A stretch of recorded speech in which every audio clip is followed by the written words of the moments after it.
Start.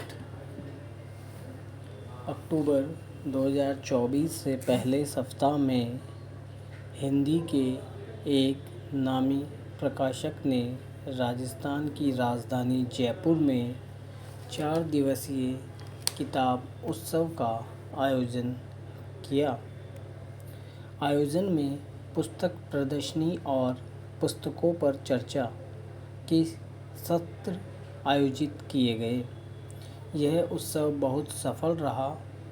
चारों दिन किताबें देखने और खरीदने वालों की भीड़ रही और चर्चा सत्रों में भी न केवल अच्छी उपस्थिति रही, पाठकों की सहभागिता भी उत्सव बढ़ाने वाली रही।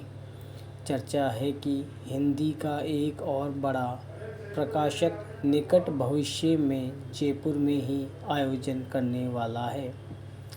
इधर जैसे जैसे दिवाली नज़दीक आती जा रही है, हिंदी के अनेक प्रकाशक साहित्य प्रेमियों से किताबें खरीदने के आग्रह करके किताबों के पक्ष में माहौल बना रहे हैं।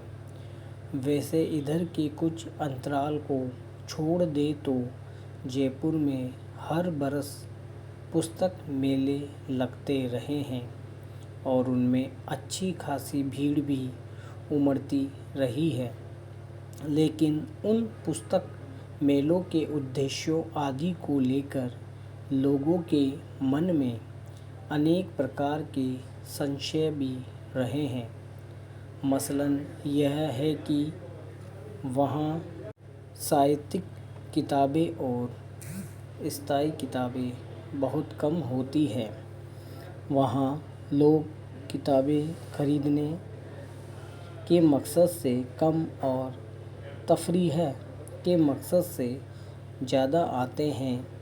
बगैर एक हद तक यह बात सही भी है कि लेकिन एक हद तक ही उन मेलों में ख़ास तौर पर अंग्रेज़ी की किलो के हिसाब से बिकने वाली पुस्तकों की बहुतायत होती है। लेकिन अगर इस बात के व्यावसायिक पक्ष को छोड़ दे तो यह भी एक यथार्थ है कि किताबों के उस बेतरतीब ढंग में बहुत सारी स्तरीय किताबें भी होती हैं और उनका मुद्रित से बहुत कम मूल्य पर मिल जाना मुझ जैसों को भी उनकी तरफ खींचता है। मेरा तो यह भी मानना है कि हमारे किताब के हर खरीदार और पाठक का सम्मान करना चाहिए। पाठक भी विकसित होता है। आज जो पाठक कोई हल्की फुल्की किताब खरीद और पढ़ रहा है, कल वही गंभीर किताब भी खरीदेगा और पढ़ेगा। हम में से अधिकांश का विकास इसी तरह हुआ है।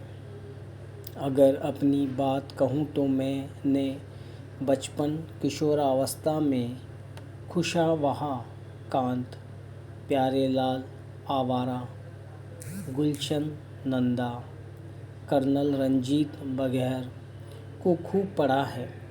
इस बात को स्वीकार करने में मुझे कोई संकोच नहीं है। इन्हीं ने मुझ में पढ़ने की रुचि जगाई। लेकिन अब मेरी रुचि बदल चुकी है। इतनी ज़्यादा बदल चुकी है कि अब मैं मजबूरी में भी इनमें से किसी को नहीं पढ़ सकता।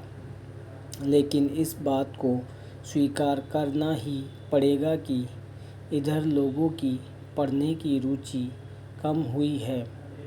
हिंदी किताबों को पढ़ने की तो और भी ज़्यादा कम हुई है। अगर हम कारणों की पड़ताल करें तो पता सारी बातें सामने आती है। सुपरिचित साहित्यकार हेमंत शेष ने अपनी एक टिप में बहुत कम शब्दों में यह कारण गिना दिए हैं। वे लिखते हैं, यह एक विडंबना है। तथ्य है कि आधुनिक जीवन ने जिन अच्छी परंपराओं और आदतों को क्षति पहुंचाई है, उनमें पढ़ने की आदत सबसे पहले घायल हुई है।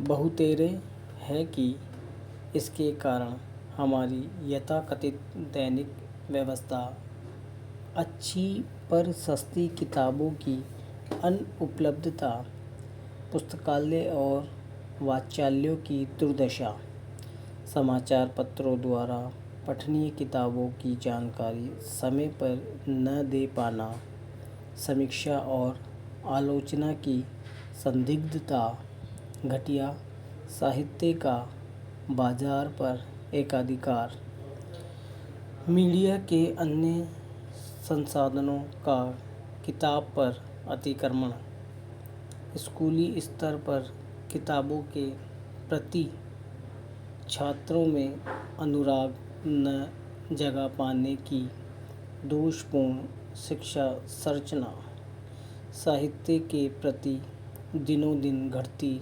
जनरुचि, पुस्तकों के बढ़ते हुए दाम, राजनीति, अर्थशास्त्र, क्रिकेट और सिनेमा का प्रतिदिन के जीवन पर बढ़ता हुआ हस्तक्षेप, साहित्यिक पत्रकारिता के संकट, बहुत से कारण किताब न पढ़ पाने के मनोविज्ञान के लिए जिम्मेदार है। मैं याद करता हूँ तो पाता हूँ कि जब हमारे देश में टेलीविज़न नया नया आया था तो हम सब उससे चिपके रहते थे। हालत यह थी कि जिनका कृषि से कोई लेना देना नहीं था, वे भी कृषि दर्शन तक को नहीं छोड़ते थे। तब यह कहा जाता था कि इस मुँहे टेलीविज़न ने पढ़ने लिखने के समय को हमसे छीन लिया है।